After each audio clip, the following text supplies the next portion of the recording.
fantastic semi-final Saturday here at the State Hockey Centre in Melbourne. 7 rounds of regular season competition in the One Active Hockey One League have got us to this point. In the first semi-final, Perth Thundersticks were victorious over New South Wales Pride in a cracking game. And now it's the second matchup as Adelaide Fire take on the home club, Hockey Club Melbourne. They go outside, turn it into a field goal opportunity. Back to the injector, sliding it across second phase. Good save from the goalkeeper. Hand comes down, the ball's bobbled up. 17 and 13 respectively across the season. Not a huge number when you compare it to other teams.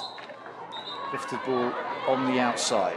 There's a free hit awarded outside the 25. Sophie Taylor comes back into the team after that appendix operation that made her miss the start of the season. But again, another resolute defence. Hannah Gravenel's gone back to a midfield role and they've built their side off, which makes me wonder what's happening.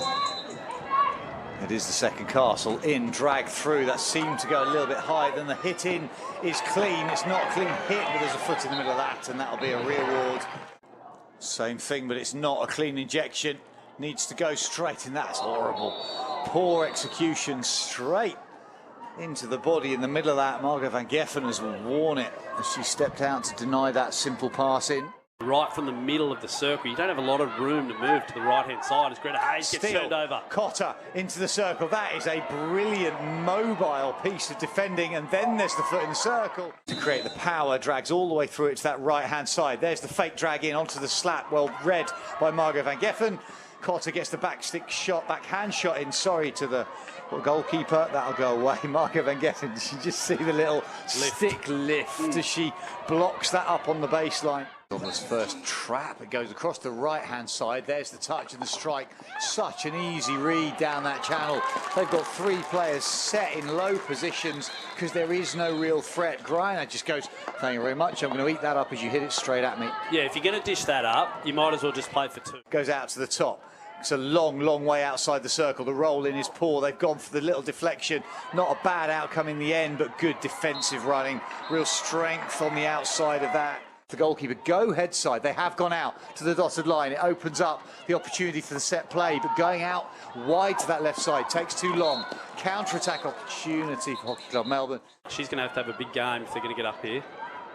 Lovely little reverse bunt into the circle, back foot, and then thrown across defensively, picked up in the middle. Kitto on her stick, but turns it over. Then there's a ball across. High platform. Try to go down the middle once again, though, and you've got to be brutally honest. In the middle of that, your passing has to be so precise. They're still running between that 10 o'clock, 2 o'clock, which with the exception of Cotter, who's been around the outside. Great steal. It's a lovely step up, aggressive from Hayes through that midfield right channel. Crossfield ball. It was a beautifully visionary one to throw it. Yes, there was a defensive touch, but she's facing and driving left to right. In 2025, best season she's had, in my opinion, anyway. Defensive touch falls in Adelaide Fire's favour. Clearance, goalkeeper comes out, knocks that away. Lawrence gets enough on it. Straight side injection, turns it into a field goal, then forced straight through the first defender. Hayes in, picks and rolls. The right towards the umpire. Down that side. A little bit more width, play outside the line of the goals. I appreciate everybody who goes, it's easy from up there in the commentary box. It allows Adelaide Fire to work, but Cotter busy. Can she see the ball to her right? She can't. She takes it out to her left foot and back across and in on the counter. What a touch that is. A 2-player counter-attack from halfway. There wasn't a Hockey Club Melbourne player. 2 players unwilling to give quarter.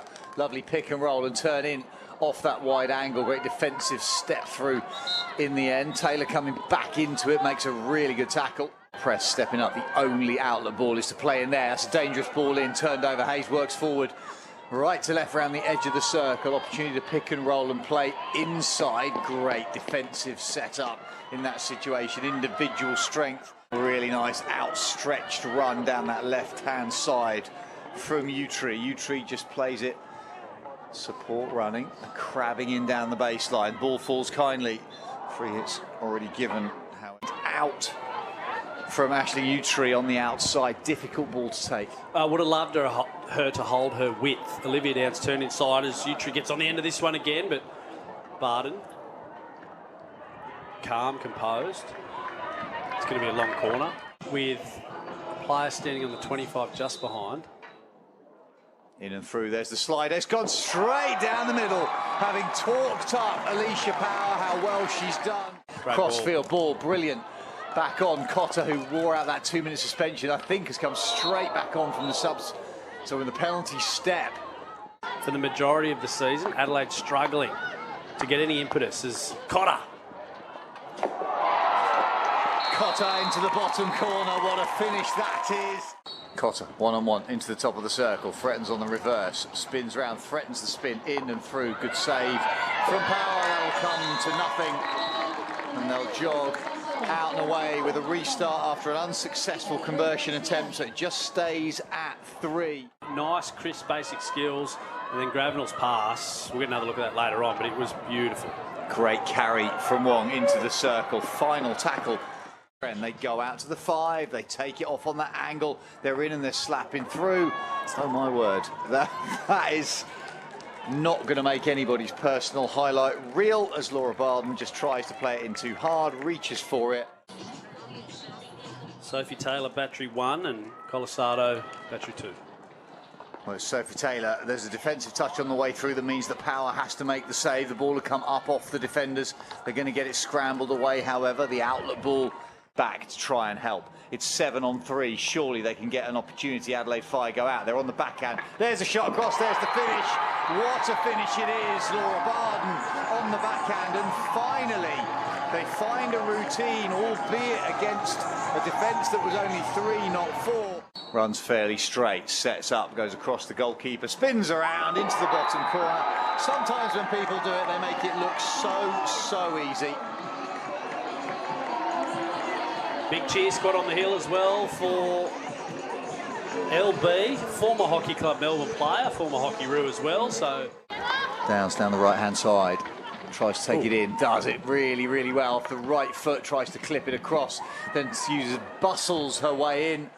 Nothing in there. Umpire happy that it goes in favour of Adelaide Fire. Cassie Gallagher, arms stretched out. Oh, wow, get through 1-on-4. All of a sudden, that's a space. Lovely ball out from Cotter out to the right-hand side. Clipped across and touched in. What a goal that is. Created by Cotter in the middle. Gently out to Ward, who clips it in and across. Orch, you see, got the final touch. In and running, set up, goes outside, full spin round, double spin, good goalkeeping. Power reads that like a book. Puts a stick through it. It means that the gap stays just at 2. Need to get it underway. The match clock has gone. The siren has gone. Adelaide Fire just need to be a little bit composed in face of the umpire. Brittany Wong away out the back of these pictures, not particularly happy, but the home side will progress. They came in 3rd place in the ladder. They went 3 up, they then got pinned back, they took it away, they missed a conversion that Simon Orchard and I thought might have a massive impact.